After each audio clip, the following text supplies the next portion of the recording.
Hello, Curd Clan. A few months ago, a local viewer hooked me up with some goat's milk.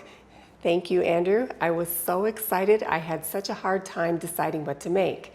Well, I love feta, and although Real Greek Feta is made with sheep's milk or 70-30 sheep's and goat's milk, I thought that this might get me close to the real thing. So I made some and I stored it in the refrigerator for a few months. Well, I tasted that today and I included the taste test in this video, so stick around. Come into my kitchen and let me show you how to make feta with goat's milk.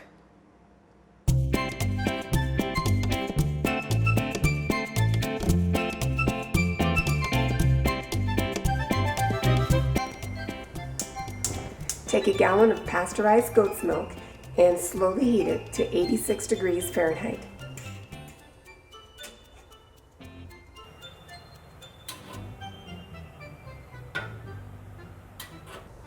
Once you've reached the target temperature of 86 degrees, turn off the heat and add a quarter cup of cultured buttermilk.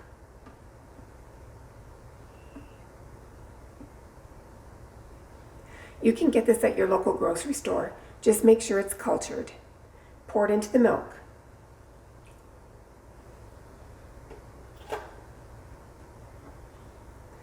Stir for 1 minute.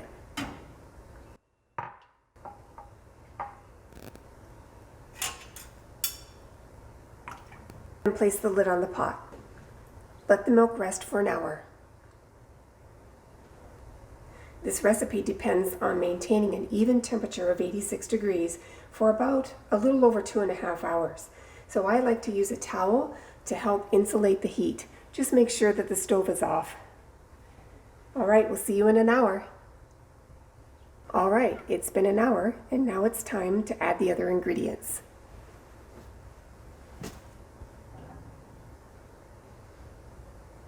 We'll start with the calcium chloride first.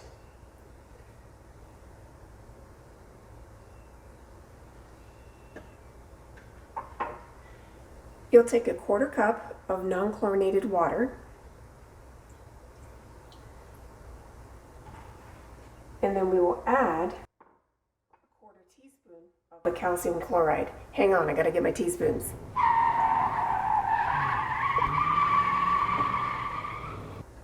All right, we'll add a half a teaspoon of calcium chloride.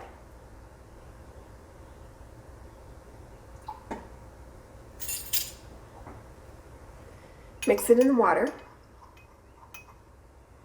and then add it to the milk.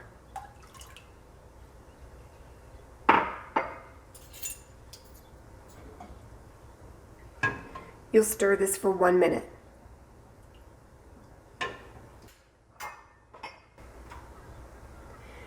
We're taking a quarter cup of non-chlorinated water, half a teaspoon of rennet,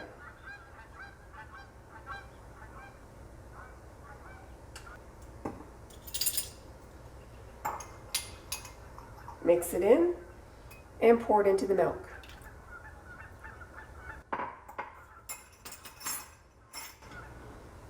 Now you'll stir the rennet through for no longer than 1 minute.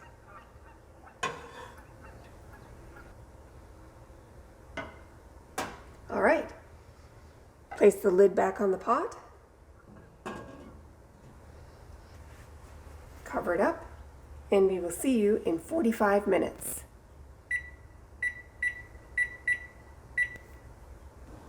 It's time to check for a clean break.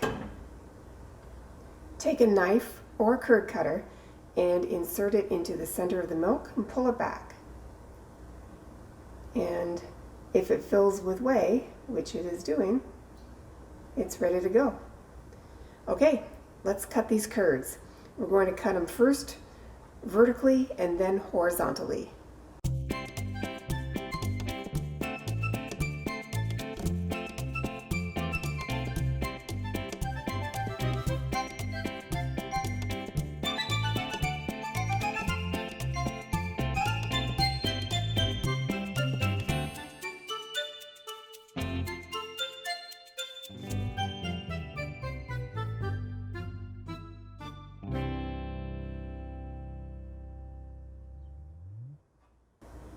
All right, place the lid back on the pot and let the curds rest for 5 minutes. All right, it's been 5 minutes. And now it's time to stir for 5 minutes. This first stir is very important that you do it carefully and correctly. Take it from the sides and move it gently in towards the center. The curds are super fragile right now, and we don't want to shatter them.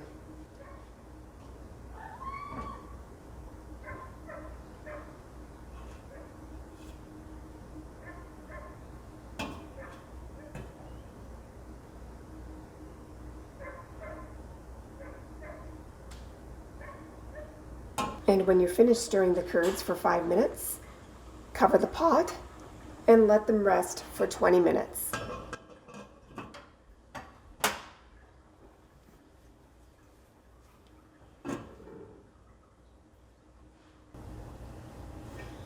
"20 minutes has elapsed, and now it's time to stir again for another 5 minutes.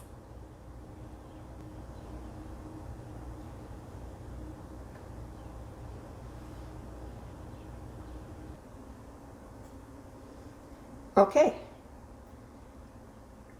5 minutes stirring is finished. Cover them and let them rest for another 20 minutes.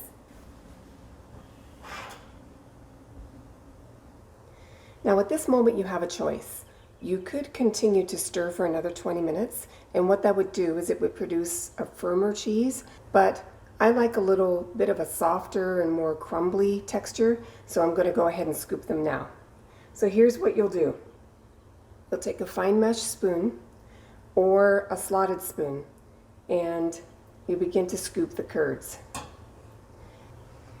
I have here 2 basket molds, and I have them on a rack, and I have them sitting in a larger baking dish. You probably don't want to put them on a cookie sheet because there's going to be some drainage going on, and I don't think a cookie sheet is deep enough. Take your fine mesh spoon or your slotted spoon and start scooping.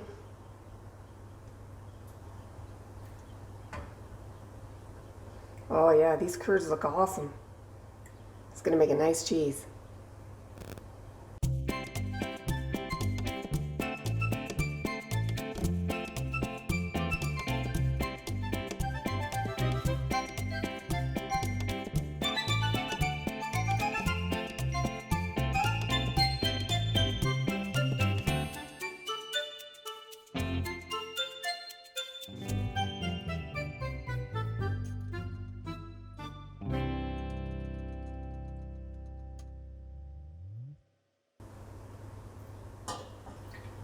This cheese is going to drain for a total of 6 hours, and at the 3-hour mark, I'm going to come and flip them over.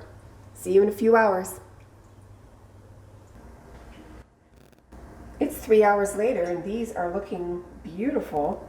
You can see that the curds have already shrunk to about half their original volume. That's pretty cool. So now you're going to flip the cheese and then just carefully put it back into the mold. Oh look, they're already so pretty.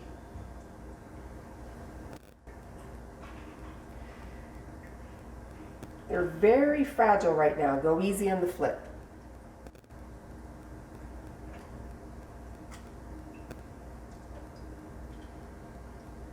Oh yeah, this one's even prettier.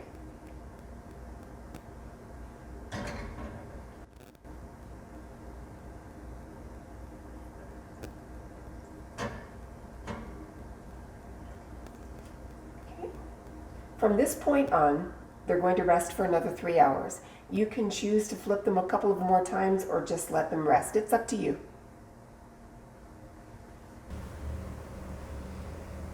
All right, let's move on to the next step. These have been draining for 6 hours, and now it's time to salt them.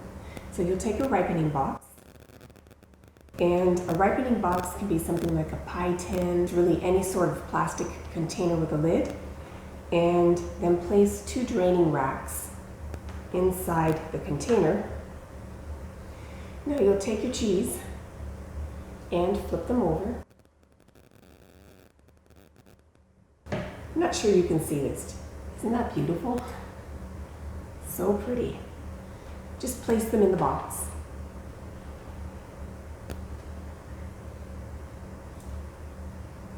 I'd say they've lost at least 2/3 of their volume over the 6 hours.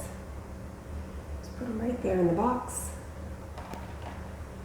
And now it's time to salt the cheese.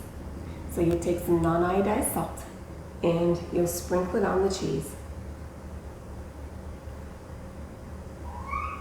And the reason for this is the salt will help continue the whey to expel from the cheese, and that's what you want. A cheese making friend of mine says, salt it like you would over salt a steak, about that much. Flip them over, do them both sides.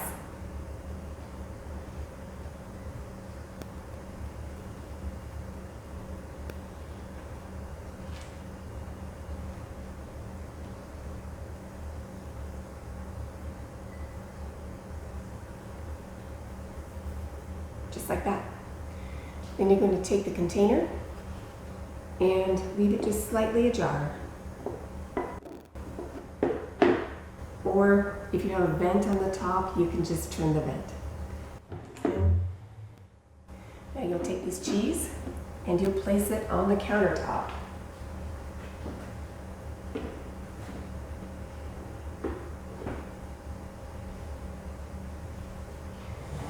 And you'll leave it there for 72 hours. Now I know that sounds crazy, but trust me, this is just part of the process. And every day, turn it over and go ahead and drain the whey, because you'll see a little bit of whey collecting at the bottom of the container. Just drain that away. It's been 3 days since the feta has been sitting on the kitchen counter, and now it's time to put it in the storage brine. And let me tell you my quick recipe for storage brine.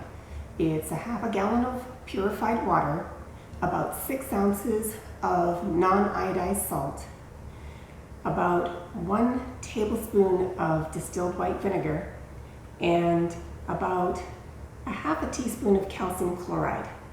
All right, we're going to place these little beauties into the brine. Oh, they're just so beautiful.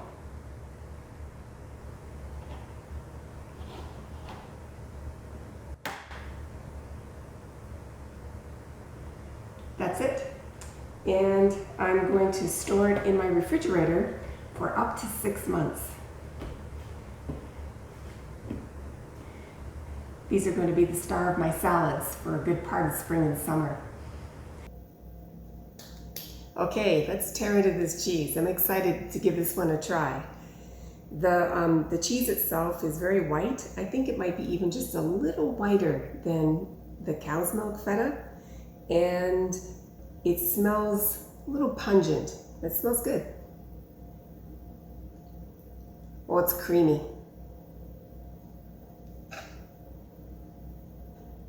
That's kind of cool. I already know what I'm having for dinner tonight.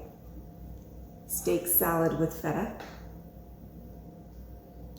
Feta means, in Greek, it means a small morsel, and that makes sense to me because you really don't need a lot of feta to go a long way, especially on something like a salad.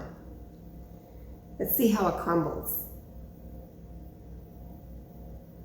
Oh yeah, that's nice. Yep. So it's crumbly, creamy.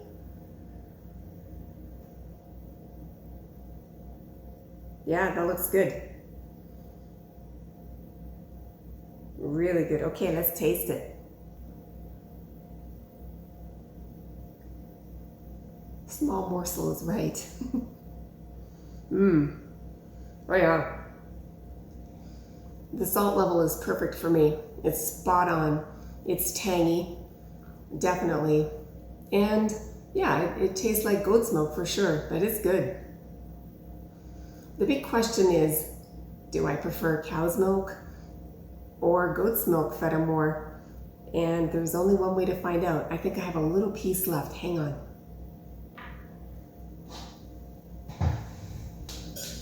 Excuse me. Sorry.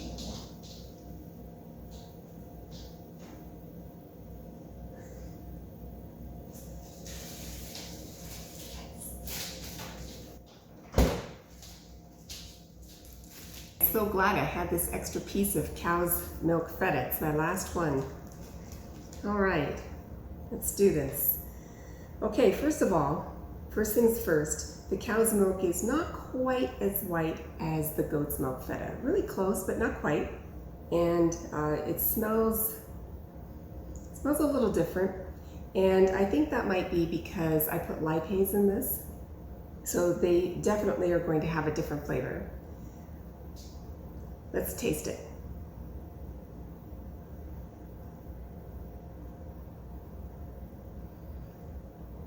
Boy, I love feta. So good. Yeah, you can definitely taste the lipase in here. It's delicious. It's creamy, tangy, salty. About the same salt level. I used about the same percentage. It's just fantastic. I think I'll put some in here for her in case she wants to taste it.